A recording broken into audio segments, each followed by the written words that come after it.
Okay, you had a bit that you wanted to do to start it. I was going to start the episode with an impression by trying to be Zach from Lifetime's Married at First Sight, but I needed to listen to him again to get it in my head, and I didn't, so I don't think I have it.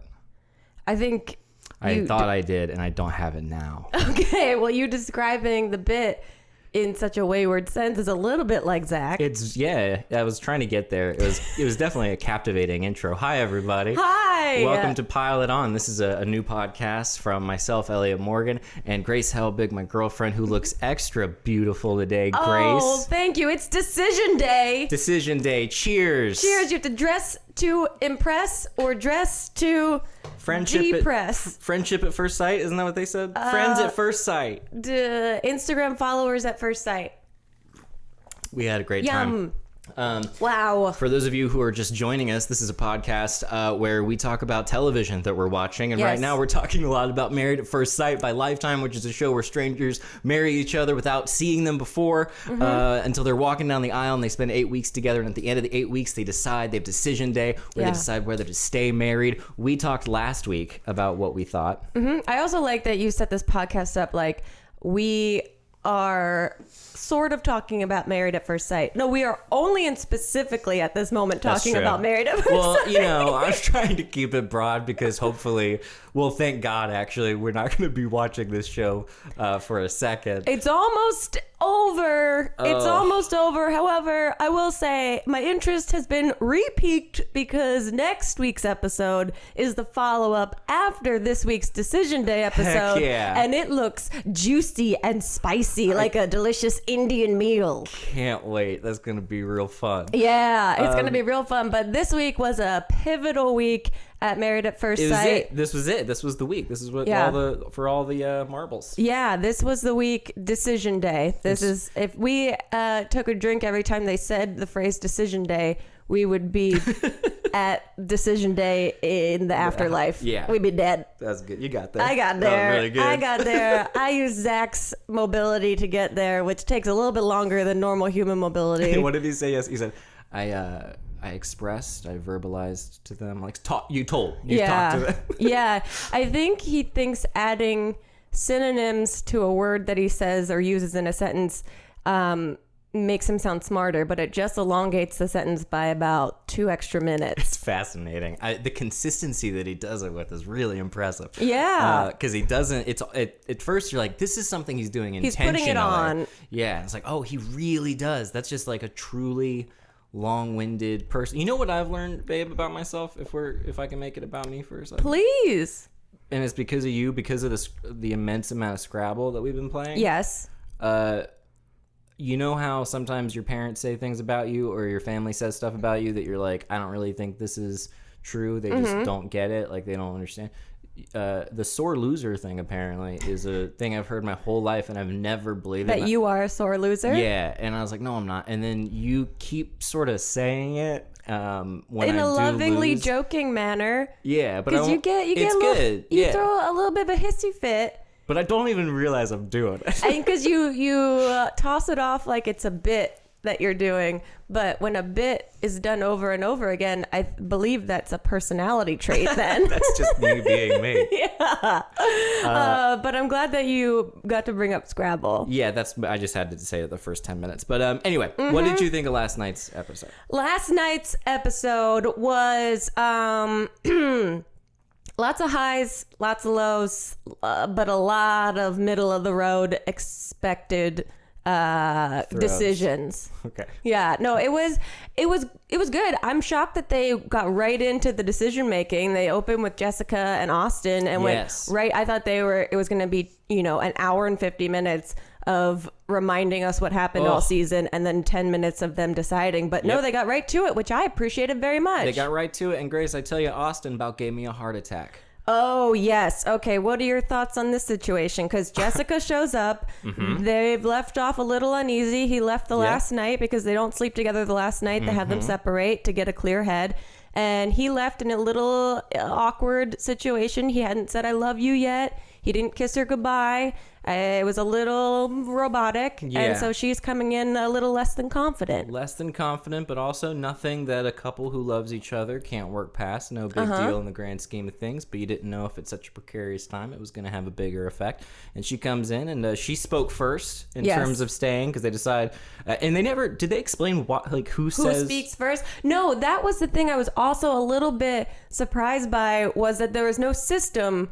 Like 1, 2, 3, you both say your answers at the same time, and we see what happens. No, and so it feels a little obviously produced. That producers got to find out like what their decisions were, and based on that beforehand, they picked who talked first. So I don't know. It's smart, but I don't know. I don't know if it was like that, or they just let them organically say, "Okay, it's time to make a decision," and they just saw which person talked first. I bet the producers know what the answer is, and then they base the order based on it. But I could be wrong. Who knows? Who knows? That's the fun part. The fun thing is creating fully formed assumptions about something you'll never get a direct answer on. Exactly, and assuming that you know the inner workings of people psychologically when you've never met of them. A show that you've never worked on, that other people have spent hours of their lives working on.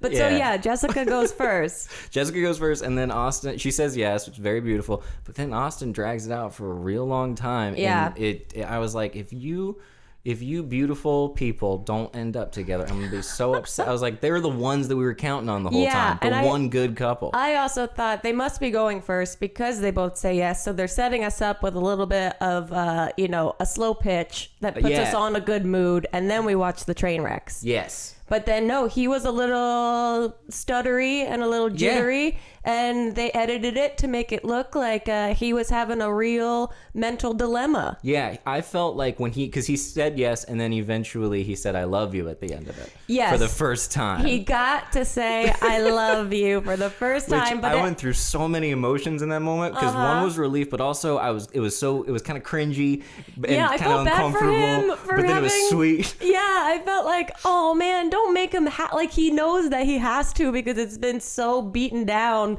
over and over every episode that she said it, he hasn't, so he like has to for the sake of everyone around him. And I was like, let him be. Let him say it in private in a special moment. But then that's not good TV. Nope. They needed it. Yeah. It's the end of their story. So he was just like, but he also said it was strange. I forget exactly how, but he was like, and that's why I also love you. It's like it fell out of his mouth. Yeah. Like it dribbled out of him. Right. And I could see her face be like, was that it? Did it happen? Did you say it to me? Do I count it? Does it count? Judges? Can you do it again, but with your feeling a little bit? Maybe mean it. So like you mean it. You just pronounce the words right to me. But he said it, and I think everyone breathed a slight sigh of relief. Yes. I don't know anyone was too worked up about what their decision was. No, but for that brief moment, I was very scared, but it was a nice, it was like having a nice energy drink before the rest of the episode. Oh, yeah. I can see that. I got there. I was trying so hard not to say Gatorade, which is a good thing. So I was like, what's another word? But I did get a little emotional when he finally said it, because the robot experts got a little emotional. And I was like, oh, they're not animatronic. Look at Dr. Vivian tearing up. Yeah, Dr. Pepper, who appeared like a wild teeny Dr. tiny Pepper. Dr. Pepper. Dr. Pepper comes in the small package. And it's a real person. She was there. Pastor Cal was there. Everybody was there in the most brightly lit room somewhere in the DC area. All right, so the show starts. They're beautiful. Good for them. So happy for you. Congratulations, Congratulations. I assume they're probably still together. I haven't done the deep dive of looking into that stuff afterwards, but we're gonna find that out on next week's episode. Supposedly, we were watching the episode last night, and out of nowhere, Grace goes, "Oh, I'm so excited to hop on Twitter after this episode and see what the people are saying." And it was very funny. I have a new routine now, for better or worse, and it was. I actually didn't get on Twitter until today, so look at that. I got distracted. Well, who's the next couple? Who was next? I forget what order it was in. Was it Mika and Michael that were next? No, it was Taylor and Brandon. Taylor and Brandon. Oh boy, was it Taylor and Brandon. Finally, we can end this train wreck. Here it comes, choo choo. Yeah, that was great. That was a good, that was pure reality TV. I mean, at that point, what do you expect? At that point, what do you want from this situation? Everyone needs to make it end. Taylor gets to the decision room first, and they don't know, quote unquote, if Brandon's even going to show up, because up until now he's refused to do any more filming until the executive producers apologize to him for making him late for work, which then he says that they did. Right. So he gets there, he shows up, and he just walks in and he goes, "Hello everybody," and he walks into the room, and it's so strange. Yeah, you know, I have reality TV experience, and the whole premise of the argument of him not being late for work, something about that doesn't add up. But it was very interesting how much time they spent in the episode defending the crew for like making sure that they knew that the audience knew that the crew has never made sure or not made sure someone made it to work. Right, that they haven't done it, that their hands are clean as a production. Yeah, so they're sitting there going like, no, we do this, and it was very, it was like disclaimer-y almost. Yeah, Pastor Cal was like, tell us exactly what you're mad about. And he was explaining that he was late for that music festival, and that time prior, I guess he was late to his job because of production. And they were like, so this is the reason you don't want your marriage to work, is because you were late for work twice. And they were trying to get him to separate the production from the marriage. And I was like, this is not worth it. There's not going to be any realization or epiphany moment from this human. And then the best part is that he's clearly getting kind of badgered by the experts, because they're trying to really break down what he's actually upset about and like shine the mirror to his face to be like, okay, just so we have this straight, you were late for a work, which isn't possible on our end.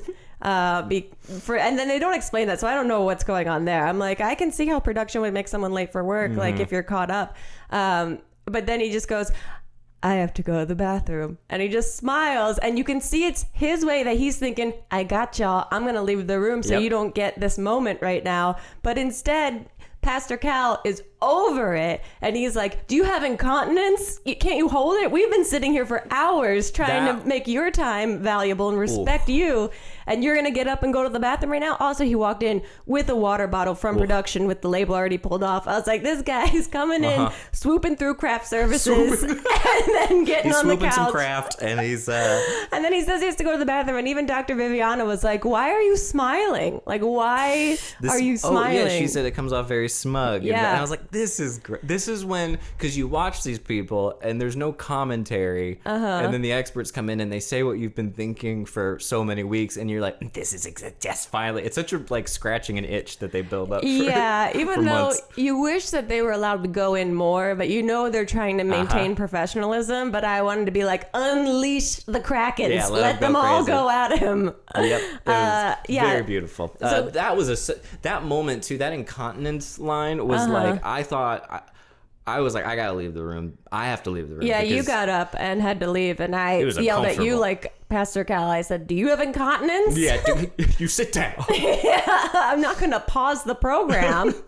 Yeah, it was because like you said, he's trying to leave the room because he's about to freak out. Well, he knows he's getting caught in a moment that makes him look bad, and so he's leaving to try and shut it down before they can use any more footage. But then they keep him there by asking him those kind of questions. Right. I wish, that was such an insane, I don't know why he did it. I don't get why he would put himself in that. Well, he said, they asked, like, why are you even here? And he said, I got my apology from the producers, and that is why I'm sitting on the couch. I was like, this is now just, no one is enjoying this. The production, the audience, him, Taylor, everyone. I should just be like, I wish the experts made the decision for them and was like, you know what? We rescind your marriage. You're not allowed to stay married, even if you want to.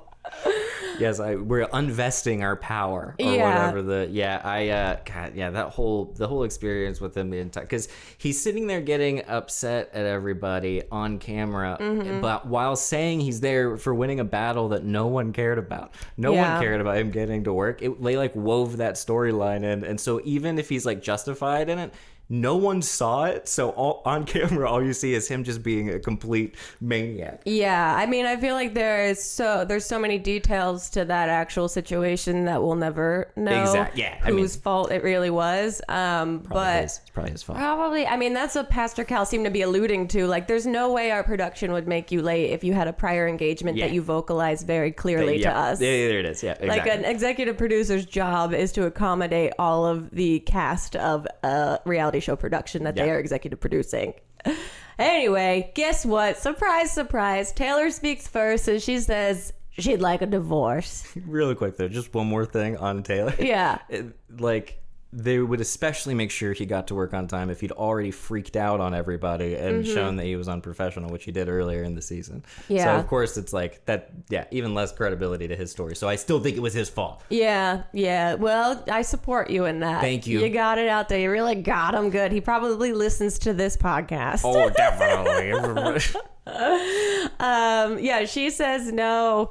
He seems pretty chill with that. Then they're done. She looks a little forlorn. I feel like this isn't how she wanted her reality TV moment to go. No. And the thing is, they could both move on if they. It'll be great. Yeah. The only like thread she was holding on to was the fact that he said, like, without the cameras, that he could see them hanging out more or something like that. Yeah. Which, sure. See if that works for you guys. Yeah, clearly the cameras aren't a good thing for them. No, not at all whatsoever. But it seems like she likes the cameras, he doesn't. So I don't know how that works out. And I'm just happy for him that he doesn't have to be on camera anymore. I'm happy for everyone. Yeah, they did. Blanket statement. I feel like everyone is a lot safer with him no longer being a part of that show and them no longer having to produce him as part of that show. Yeah. It seems like it's like if you're asked to babysit a baby and you're like, right before the person leaves to hand the baby off to you, they're like, by the way, the baby hasn't slept in 3 days. Good luck with this. Yeah. And you have to take care of it. Me? Why? What do I do with it? And it doesn't want to, and it won't sleep the whole time that you watch it. So good luck with whatever this system Don't is. let it sleep. If it starts to sleep, don't let it. Don't. Your only job is to keep it awake. Angry. Yeah. But she says no, and then they go off, and what a fairy tale ending for them. It's beautiful, magical, even. Everything happened the way it should have. Yeah. Let's stop and restart the camera while we have a break for a moment. Were you surprised by anything at this point in the program? I was surprised that Dr. Pepper's still alive and participating in the show. I mean, relieved for sure. Yeah. It's good to see her. Yeah. Also, I was surprised and delighted by what Dr. Viviana showed up wearing. I said she dressed like a good old stepmom for this episode. Sweet stepmom. She's wearing a leopard printed wrap dress. I loved it. And she always looks real caffeinated. Yeah, she looks very wide-eyed. And Dr. Pepper looked like she just walked out of a Talbot's. It was really cute. Oh, I loved it. I don't know what a Talbot's is, but I can see the logo. It's like where middle-aged women in Florida shop. Oh, great. Okay. Yeah. You can visualize that. I'm sure I've been there, yeah. And then we have Mika and Michael. We're next. Mika and Michael, let's talk about some surprises, Grace. Yeah. Up until this point, I had not been surprised. Uh-huh. And Mika said... Well, first of all, Mika showed up looking absolutely stunning. Oh, looked great. I thought she looked dressed to impress. Like, she looked like a woman. I felt like a lot of times this season, I'm like, she seems young. Yes. And she looked like a full-fledged, confident, beautiful woman. And I was like, look at her. Good for her. She's showing up to the last decision day. She may not yet be a woman, but she's not a girl. Right. There you go. Britney Spears. Yeah. 2002 or something like that. Mm-hmm. But your discology. Yeah, she had the moments. Discography. Discology. Yeah. The moments. My favorite moments of Mika throughout the season were. Which I feel now like I work for the show. You do. Yeah, probably. My favorite moments were when she did. It was like an adult burst out of her, like a kernel of corn that's been microwaved. Like, she would just become an adult and then tell everybody what was up real quick. Like, oh yeah, the times that she was like talking to the producers and she was like, you want to deal with this, you want it, do you want to date a liar? He's there for you. She would go like from 0 to 60, but also like really mature and very well spoken, confident and assertive, and just like, this is not right. I don't know how else to spin this. There's nothing optimistic or positive about what's happening here. You see it. Yeah. It was that kind of like... Am I crazy? Yeah. She was very good at doing the head thing that people do where they sort of... Or like, it's like that little twitch back and forth where you're like, what are you doing? Yeah. Like when you shake your head to make sure that what you're seeing is the real thing. Yeah. But she and Michael sit down, and basically the experts start talking to Michael, addressing him lying, his fabrications of his own reality. And they ask him, like, basically, is this something you do? What is this? And then he goes into an extremely long-winded monologue answer about how he's had to adopt this kind of behavior to survive in his tough childhood, and now when he's in uncomfortable situations as an adult, it tends to come out, and this process has helped him realize that. So basically, I wanted to be like, so you admit you lie then? Can we get a summary of what you just said for 30 minutes? Sounds like what you're describing is lying. Yeah, it sounds like you're putting a lot of sugar to coat the fact that you lie sometimes to impress people, which is not okay, but understandable, because that is what happens, especially if it's coming from a place of insecurity and not like you're trying actively to hurt someone. It's like going, or it's asking somebody if they're a cake and then being like, no, I am not a cake. But when I was a kid, I was eggs, and I was flour, and I was sugar, and then I ended up getting beat around a lot and put in an oven for a really long time. And they're like, that's a cake, sir. Yeah, they're like, I can see how you would think that I have the aspect of a cake, but it's not that. It's not that. I'm multiple things. I have put icing on before. I have celebrated a 5-year-old's birthday. I have been partaken in by many women who have recently been broken up with. No, I'm not a cake. No, not a cake. Yeah. So you have a candle on your head. Yeah. Also, I can tell you're a little high with that analogy. Yes.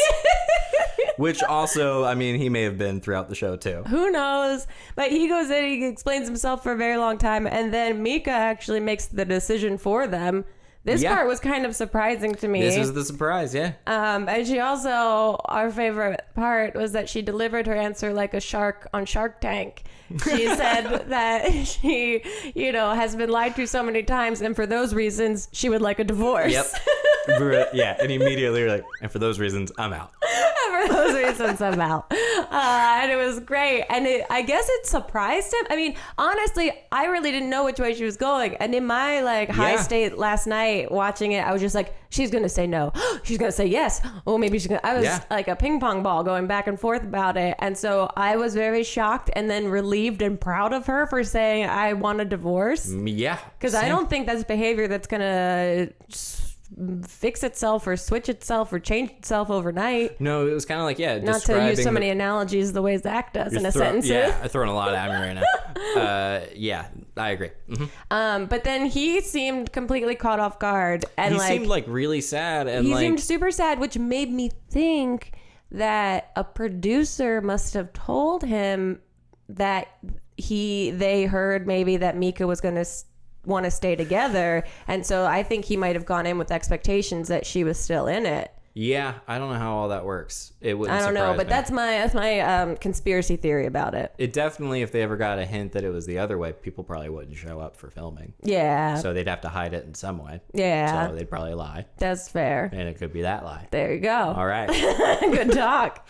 But he seemed actually a little bit devastated, which was surprising. It was surprising and a little sad to see, because you could tell he's hurt. Well, you can tell also that's a trigger rejection for him. Right. And he also said his answer was, I don't believe in divorce. I don't believe in divorce. That was kind of scary. The way he said it was really scary. And it hurt me. It hurt me a little bit. Because I didn't know what to make of it, because I was like, you don't believe in divorce.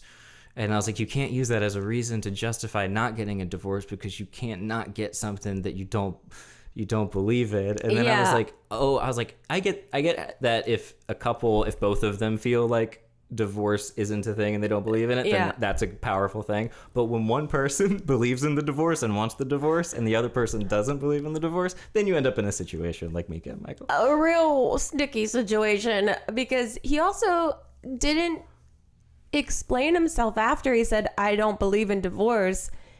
He just kind of said it like that and then left it hanging in this awkward air where... Yes, like everyone was going to be like, oh, okay. Had he said... I don't believe in divorce. I was really hoping to come here to be able to apologize and see if there's an opportunity to move forward. He just said, I don't believe in divorce. And you could see Mika being like, and that means ... huh? Knowing you, it probably means you do believe in divorce. Also, at this point, you're like, I don't know what to believe about what you believe and don't believe in. I'm confused always around you. But I did feel good on behalf of Mika, that I feel like she might have gotten some more clarity in this awful situation that she's been dragged through. She did great. I was so happy for her. She really did great. She's really come out at the end of this, I think, like so likable and charming and like confident and beautiful. And I'm like, good for you. You're going to find someone great. Yep. And Michael will get there and he'll figure his stuff out and he'll be great. That's great. Good for you guys. Good for you guys. Who's next, Grace? Who did we have next? Oh, wait, did they end with... You have them right there. No, I know, but I'm trying to remember what order the episode went in. I think it was Brandon and it'd be Brandon. No, we already talked about them. Or not Brandon, Derek and Katie. Derek and Katie? And then they ended with Zach and Mindy? Mm-hmm. Okay, maybe that's... Who cares and what order they were in? And then there were 4 more scenes. And then there was 17 more scenes and it never ended. Yeah, it never ended. Okay. I was like, is this show trolling me? Like, are they just knocking it? Oh, I know. Let's talk about Katie and Derek then. Katie and Derek. Wow. Color me shocked, color me surprised, Grace, I tell you. Yeah, I was flabbergasted. I really know. Was. Your guesses last week didn't go as planned. I mean, you think you can know people and guess accurately what their behavior is going to be, and you can't. You can't. You really can't. Real surprises here, folks. Humans are more complex than you give them credit for. Yes, but before we dive into what they said, we should mention they had a special guest, the amazing Derek. Oh, yeah. I thought Derek was dressed like a magician for the final decision day. He came in and, they have a montage of all of them getting ready in their own respective apartments for decision day. And his montage clip is him, like, putting his tie on in a mirror that is just covered in scum. Yeah. It looks like I'm like, you can't even see your reflection in that. So it looked like he was outside and it was snowing. Yeah. It was thunderstorming on the window. But they're getting ready, and Katie's talking a lot about how, like, her heart, she doesn't think is at the place where she would hope it would be at this point. And she, like, they get along and they've built a friendship, but she just kept saying that they haven't built a romantic relationship. Basically, she was getting out of saying that she's not sexually attracted to him. Yes. Is what I gather, because Dr. Viviana finally spoke up and was like, oh, yeah, sexual attraction is incredibly hard to breed in an environment like this. Like, there's so many eyes on you. And I was like, she's great. This is a great commentary, because that's what she's dancing around saying. She's like, I don't get the feeling that, like, I want to come home after work and, like, spend time with him, or, like, stay up late and spend time with him. I'm like, so you don't have sex with him is what you're saying. Could it be because you're on a TV show? Yeah. And there's cameras all embedded in different corners of your apartment. Yeah. Do you feel slightly, like, exposed maybe? Do you feel like a lab rat?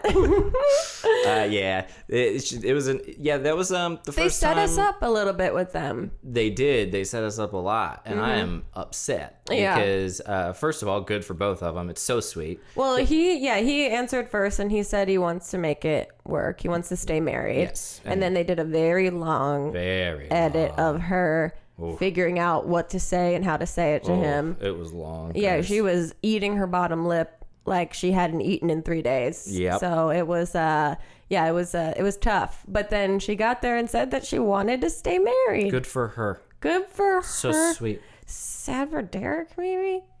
Who knows? Look, I want to give them the benefit of the doubt. I hate that Twitter rips into Katie so much. Like, that's the one bummer, is that, like, she signed up for this show, like we say every single week, and I feel for the fact that, like, they can't control how it's edited and what gets shown to people, and blah blah blah. But They wanted and the fact that they are how they are. And that they are how they are. And there's a lot of like daddy and mommy issues just, you know, really suffocating a lot of their development. But Yep.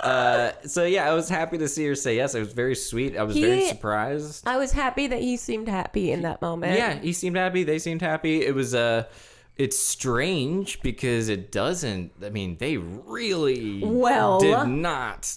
Oh, I don't want to jump the gun. But the next week's follow-up episode doesn't look like there's it looks like Trouble in Paradise. No way. We're unpacking this. There's no way. I'll put money on it now. It's perfect. They're walking you up a hill. That did not happen. Yeah. Grace is referencing a preview for the reunion episode where they have a little clip where it says Derek saying that she told me that she had an affair. Yeah. And I don't believe it's going to be in reference to their current relationship. That'd be insane for someone to do before the reunion. I know. I'm with you. And I also feel like that's an insane clip if it's real and that is the context of it to put in a trailer. Like, I feel like the point of a trailer is to misdirect people so that they watch. Especially in reality, Yeah, and so I feel like that's going to be in the context of her telling him about her previous relationships. Yeah. And so we're all worked up. The Twitterverse is all worked up that everyone thinks that Katie stayed with him to stay on his health insurance, which I saw that. That's so mean. It's funny. So mean. So mean, so funny with the Twitter. Too mean, too funny. It's good too stuff. fast, too furious. Too fast, too furious, too mean, too funny. But they stay together, and they also reveal that they've like already signed a lease to move in with each other. Yeah. Which that's the crazy thing to me is like, oh, maybe they're actually way further along relationship wise than we give them credit for on this show, because she's been on his health insurance since like they got married, and they're going to sign a year lease together. So like, they're creating stakes for themselves outside of the show that they don't have to do. So I'm like, oh, they're risking a lot of very real life things together. So maybe this is an actual functionally good relationship. Well, I wish them the best. I hope they are Yeah, happy. I believe that you truly mean that. I do, yeah. Did it not sound sincere? No, it didn't at all. Really? No, it did. Well, I don't know what to now believe. I'm just Michaeling you right now. Yeah. How could you handle that? I don't believe in sincerity. Then we finally get what the trailer has promised all of us, and that is Mindy and Zach, for some fucking reason, have to show up on decision day to make a decision. Even though they've technically been done. Mindy was like, called it quits a couple weeks ago to all of our joyous celebration. But they come and and Zach just turns up the Zach in this situation. Oh, gold. Just pure gold. Never disappoints. It's like they basically, God bless Mindy. God, she is the VIP of this entire season. I want to give her what do you need, Mindy? Do you need a girls' night? I'll take you out. Do you need whatever? Do you need new ice skates? Let me get you something that makes you feel good. Yeah, I want to, if I ever see her, I'm going to reach out. I'm going to want to shake her hand. I'm going to say, hey, good job. Well, wait. When it's possible. And ask for consent. I almost said hug. Yeah, I won't ask her. May I shake your hand? May I shake your hand? That's creepy. May I shake your hand? Well, I'm the magician. And you're the magician. Yeah, and then your hand pops out of your coat sleeve while she's shaking it, and just a dove flies out of your, I'm imagining an entirely wonderful situation for you guys. I'm Zach. And you're Zach, yeah.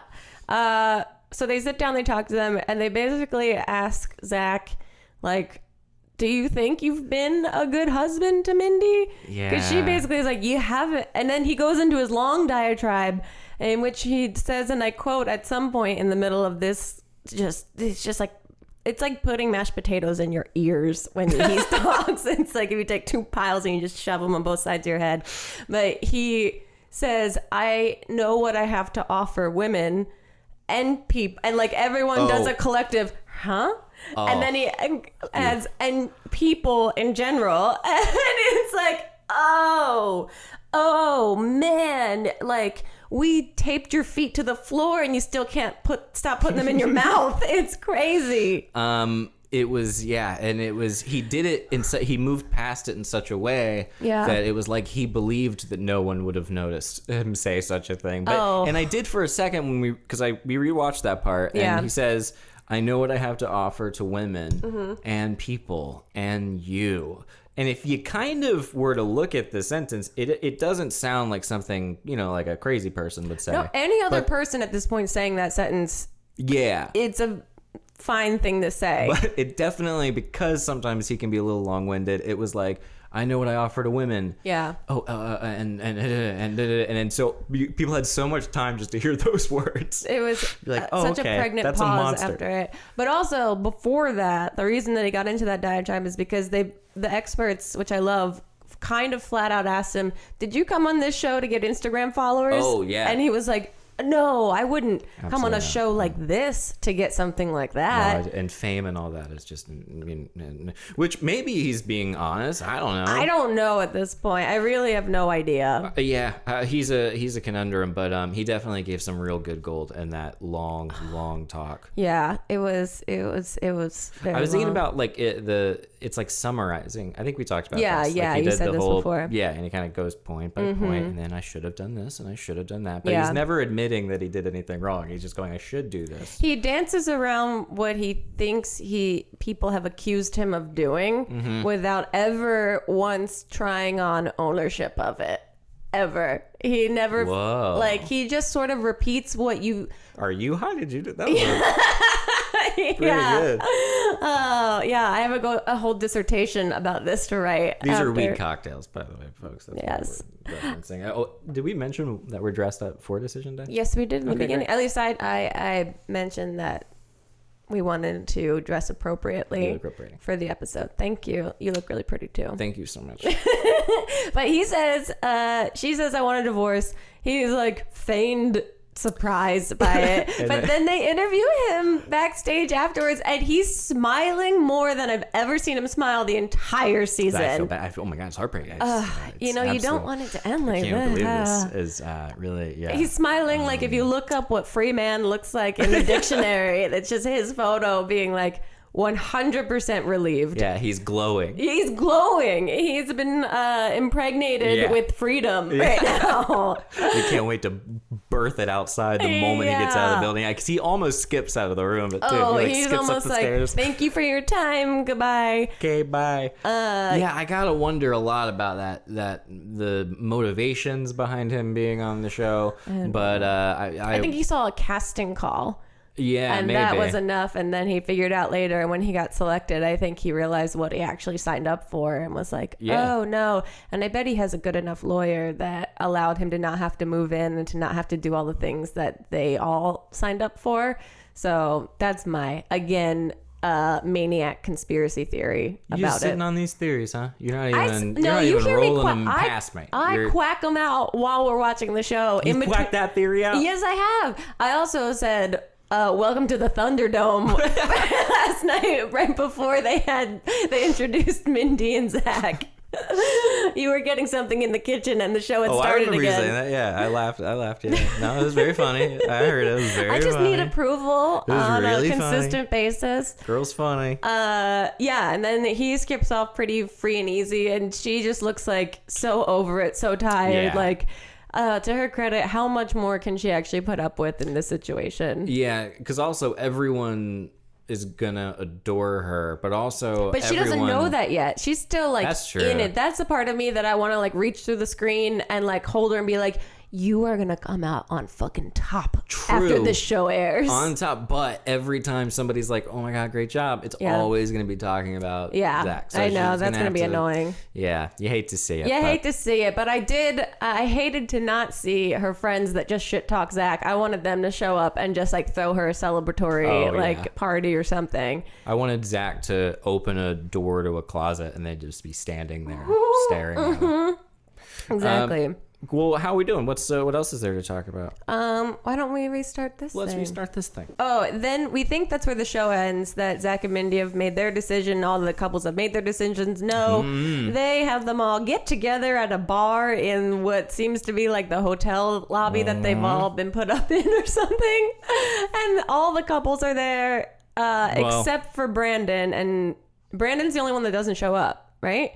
Michael and Zach show up. Okay, did they? They showed up, but then Michael does his Michael thing where he just stares off, making no eye contact at anyone, just continuously sipping like a Diet Coke the whole time, making no conversation while they're asking like Jessica and Austin and Derek and Katie like what it's like to have said yes, and the fact that they're getting an apartment and blah blah blah blah blah.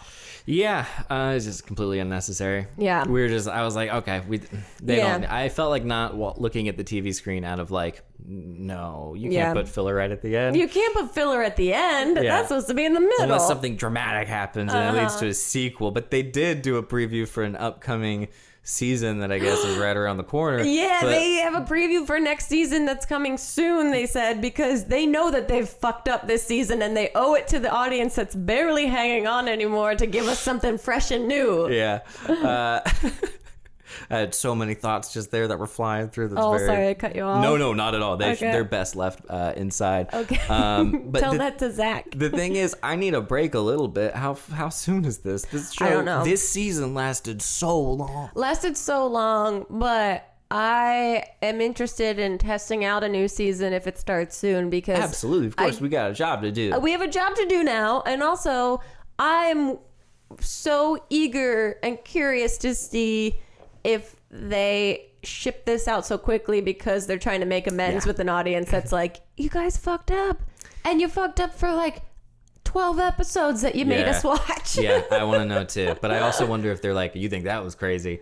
Right. Like I think maybe this season was 2019, but they got 2020 right around the corner. Yeah, I think, and like while everyone's still in quarantine and everyone has all eyes on TV and devices, they're trying to put it out so that, you know, Tiger King style, everyone gets on it in the most available time that they can. Yeah, this is the only time in life that I've ever been equally excited about when shows start and also when they end, and the sense of relief that I felt when the show's over, because it's all we're doing. I'm like, okay. Yeah, it's watching TV. Ozark done. We can rest for a little bit. Well, great. I also don't think that, you know, balancing Married at First Sight with Ozark is necessarily good for your emotional well-being. Right. Too much drug laundering. Yeah. At least that one's fiction. Yeah. But I will say that I am so fucking excited for next week's episode, which is basically their version of like a reunion follow-up. They've alluded to in this trailer that someone's having an affair, someone got arrested, and that two of the castmates like hooked up. Yeah. And two of the different couple castmates. Brandon and Michael. Maybe. That's what the Twitter is saying. They're making all those lols about that. So funny. So funny. But what are your thoughts overall? I don't know, but it's an insane show, and I enjoy watching it with you. Yeah, I don't think the show needs to be 2 hours every episode. I'll say that. Well, that's why we record it and then start watching an hour in, so we can fast forward through all the fat. Yep. All the stuff that they're going to show us before they show us. Yeah. I liked it. I don't know. I had a great time. I'm happy for everybody. I think everybody did great. Wish everybody the best, and. I mean they're all. You wish everybody the best. Yeah, why not? This is such a PR like answer. It's because I'm wearing the suit. Yeah, exactly. And I mean genuinely, whatever. Now the entertainment part is over, so I could care so little because I like the structuring of the show. I like seeing all the little snippets of craziness, but when it's done, I don't need to. Except it's over. One dude from one of the seasons I still follow. He posts cool stuff. Oh, you follow? On Instagram, I haven't gone that far, so you're holding out, Morgan. Yeah, have you seen the fan website I made? Oh, no, I haven't. I probably visited it by accident in my deep dives after the show. It's Hollywood Wire or whatever the thing, whatever that gossip site that you saw last week was. Cool. I had a good time. What did you think? No real surprises other than Mika, and I feel proud for her and happy for her. I'm relieved for people like Mindy. They get a break, don't have to be part of this anymore, just have to now have this as a scar for the rest of their life. You can handle scar. Anybody, you can take scars. But I am excited for a new season. I want like a restart. I also feel like they're ushering in this new season to make everyone quickly forget how bad this one is. That's like, no, don't pay attention to this. Look at this little shiny new thing we got. So I'm excited for that. You look real pretty. Thank you. You look real pretty. You're repeating yourself a little bit too, which is nice. Well, we have nothing else to talk about. I think we're good. Unless you want to talk about the finale of Lego Masters that we just finished. Tyler and Amy, they're good at what they do, man. Yeah. They're a couple of Lego geniuses. They're great. But I still think it's unfair. They had a team of 3 and not a team of 2. Yeah. And Boone gives me chills when he sings in a good way. Yeah, that was nice. We both got chills, but only you said you got chills. And then I didn't say it because I'm tough. Because you're tough. Yeah. It was great. But I will say, for any of you that are listening or watching this, give us suggestions on other shows to watch, because I think Elliott needs a break from Married at First Sight, from some maths. Yeah, it's definitely a break from maths. It's all or nothing, and I think right now you might need nothing. Oh yeah, that's you said it perfectly. Yeah. So we need something else to watch. Let us know what you guys are watching or into. There is a very funny. It's very appropriate that in a podcast called Pile It On, in the 4th episode, we're like, anyway, if you guys have anything else. If you could let us know it, Pile It On. We're out of everything. Well, it's been a little bit of an exhausting time. It's been very tiring. But I will say, watching reality TV is very fun compared to the news. Yeah. It's a nice, change of pace. These devastations don't have as deep of a ripple effect on the rest of society as the news devastations do. Yeah, that's very true. So that's why it's slightly more enjoyable. All right. Well, thank you everybody for listening. Do you have anything else you want to say, Grace? No, I think we'll just figure out what we're watching next, and next week. Very excited for this recap finale reunion situation that's happening. Me too. And also, guys, feel free to leave a review for us on iTunes if you would be so kind, if you enjoy the podcast, whether you watch the shows or not that we talk about. But you should, because it's like, what happens if they fall in love and they've never seen the person before, but they're still able to work it out because they're so compatible based on what they've already know that they want out of life, and they're ready to settle down. And the cameras, even though they make things awkward, the power of love is so strong that it can survive even thanks everybody. I was just staring at your mouth. I was like, where did that mouth go? That mouth's running a marathon right now. Just so much bullshit. All right, we'll see you guys next week. Goodbye.